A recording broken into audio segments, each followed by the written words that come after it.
अब मेरी उन महिलाओं के लिए सलाह है कि जब उनको ये पता चले कि उनके साथ धोखा हो गया, वो जिसके साथ प्यार के रिश्ते को जीवन का रिश्ता बनाने जा रही थी और उसने धोखा दे दिया है, उनके पास खबर आ गई है कि कहीं और वो शादी की बात कर रहा है या उसकी शादी होने वाली है।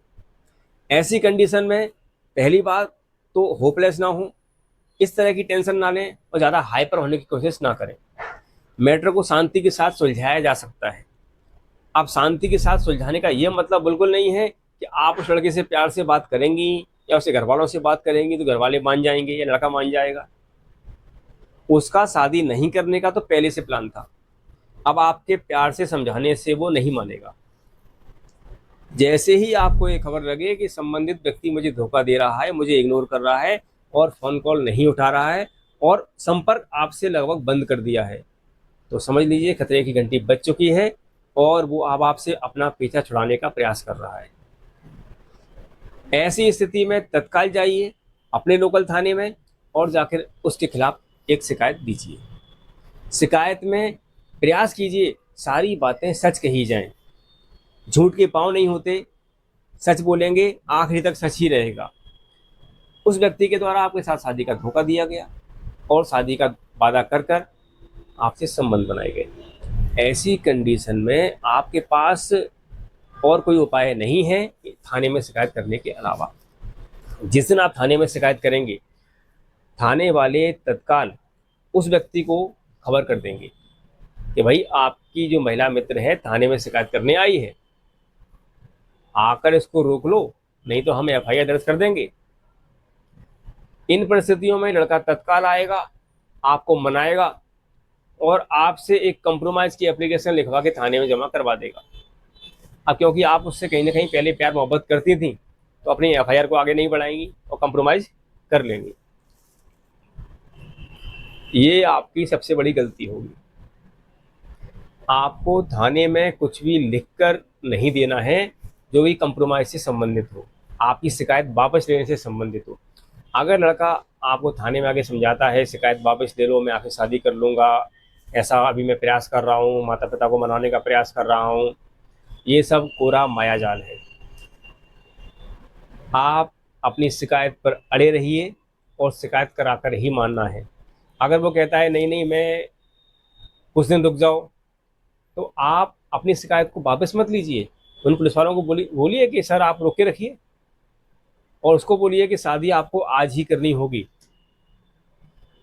आज कल में ही आपको शादी करनी होगी। वो बहाने बनाएगा कि शादी मैं कैसे कर सकता हूँ, अभी मैं घर वालों को बताया नहीं है, ये प्रॉब्लम है वो प्रॉब्लम है, कोर्ट मैरिज करेंगे उसमें भी टाइम लगेगा। ये सब बहानेबाजियाँ हैं। आप अगर एक ही कम्युनिटी में हैं, आप हिंदू रिलीजन में विश्वास रखते हैं, तो आप पे हिंदू विवाह अधिनियम एप्लीकेबल होता है और हिंदू विवाह अधिनियम में किसी भी मैरिज के लिए कोई एक्स्ट्रा विधि विधान नहीं बताए गए हैं। अग्नि के समक्ष सप्तपदी प्रथा के अनुसार विवाह करना ही शादी के लिए पर्याप्त है। आप सामान्य तौर पर किसी भी वैवाहिक संस्था में या मंदिर में 4 लोगों के सामने शादी कर सकते हैं, उसकी वीडियोग्राफी फोटोग्राफी कर सकते हैं। वो दस्तावेज और फोटोग्राफ आपकी शादी की मान्यता के लिए पर्याप्त है। अगर वो शादी करने के बाद आपको अपनी थाने से शिकायत वापस लेनी पड़े तो कोई दिक्कत नहीं है, आप वो शिकायत वापस ले सकते हैं ये बोलते हुए कि हम दोनों की शादी मंदिर में हो चुकी है इसलिए मैं ये शिकायत वापस ले रही हूँ।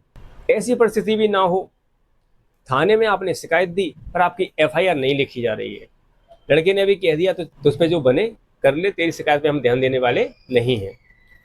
अब तो लड़के ने पुलिस वालों के साथ मिलकर कोई खेल कर लिया है इसलिए उसको डर नहीं है, या उसको विश्वास है कि तुम्हारे पास कोई एविडेंस नहीं है तो उसका बिगाड़ भी क्या लोगे।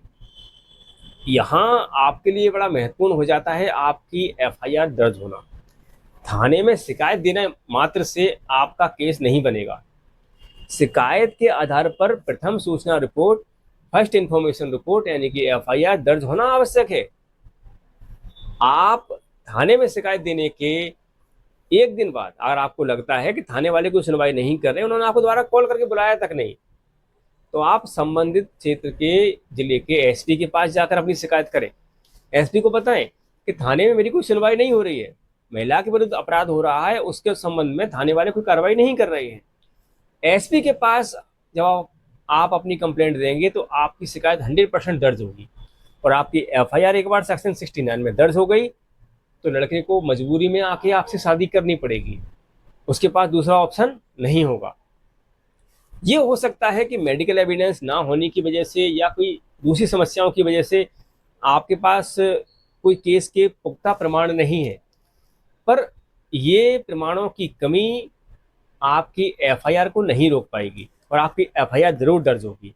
एफआईआर दर्ज होने का मतलब है लड़का जेल जाएगा, वो अरेस्ट होगा, वो जेल भी जाएगा, वो अपनी जमानत भी कराएगा और केस आगे बढ़ेगा और उसे ट्रायल भी फेस करनी पड़ेगी।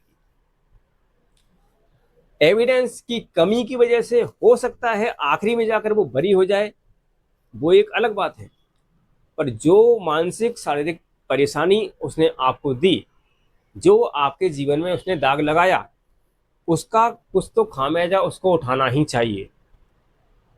या तो वो इन परेशानियों से बचने के लिए आपसे शादी कर लेगा, या आपके साथ जो समस्याएं हुई हैं उसका किसी तरह का आपको मुआवजा देगा जो आपको स्वीकार हो।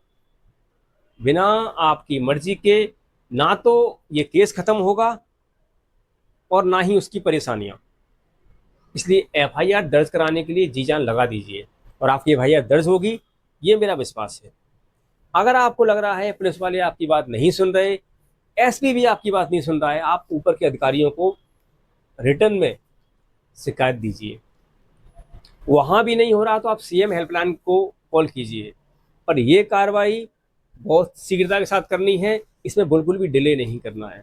अगर आपने अपनी कार्रवाई में आराम दिखाया, ढील दी कि चलिए बात चल रही है, लड़का मुझसे कह रहा है कुछ दिनों बाद कॉल कर लेना, कुछ दिनों बाद बात कर लेंगे, शादी हो जाएगी तब देखेंगे, शिकायत मत करो, और आपने इसको लंबा खींचा तो आपका केस बेकार हो जाएगा, फिर आपकी शिकायत कहीं नहीं लिखी जाएगी। थाने से लेके हर जगह पे ये माना जाएगा कि लड़की ही फ्रॉड है जो हर दूसरे हफ्ते में थाने चली आती है। अपने केस को मजबूत बनाना है तो सारी सच्चाई के साथ रिटर्न में कार्रवाई कीजिए। जो भी डॉक्यूमेंट्स, जो भी कॉल रिकॉर्डिंग या व्हाट्सएप चैटिंग आपके पास है उसके स्क्रीनशॉट साथ में अटैच कीजिए और शिकायत को थाने में दे के आइए।